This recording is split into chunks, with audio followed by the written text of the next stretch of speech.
26 من آذار مارس عام 2015، الساعة 8 مساء بتوقيت الرياض. جميع قنوات التلفزة تنقل على الهواء مباشرة مؤتمرا صحفيا للمتحدث باسم عمليات عاصفة الحزم. فإذا برجل هادئ الملامح رصين الكلام ذو عينين واسعتين فيهما الكثير من فصل الخطاب، ليسطع نجم العميد أحمد العسيري الذي صار مصدرا رئيسيا للخبر تتخاطفه وسائل الإعلام بلقاء هنا وآخر هناك.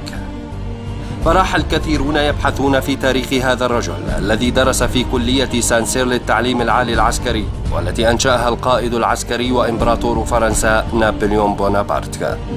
كما حصل العسيري على درجة الماجستير في العلوم العسكرية من كلية القيادة والأركان للقوات المسلحة السعودية، وماجستير في دراسات الدفاع الوطني من فرنسا، إلى جانب درجة ماجستير في العلوم الاستراتيجية.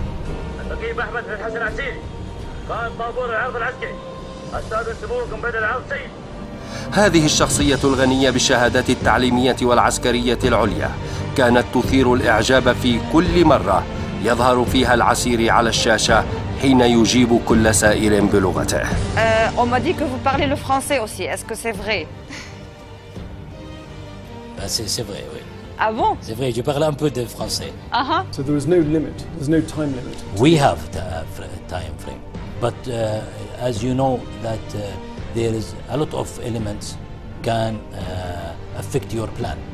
وللسيلفي مع أحمد العسيري طعم خاص، فنجوميته دفعت بالصحفيين والسياسيين والعسكريين لأن يلتقطوا معه الصور كلما سنحت لهم الفرصة بذلك. وأثارت شخصية الرجل شهية الشعراء في كتابة القصائد عنه، بل تم تلحينها وغناؤها بطريقة الفولكلور السعودي. يا العميد أحمد عسيري قول وانطق العميد، قال والاخبار تاتي بالنصر والحوثمات، اعرف ان العلم عندك من وكاد يا اكيد، والله النصر على المجرم واعوان الطغاة.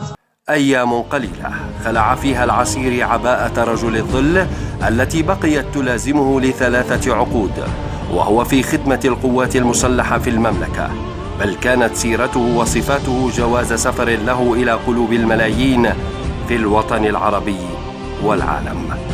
عبد حليمة، شبكة إرم الإخبارية. خلك طبيعي، خلك زي ما أنت، لا تتكلف، كن أنت.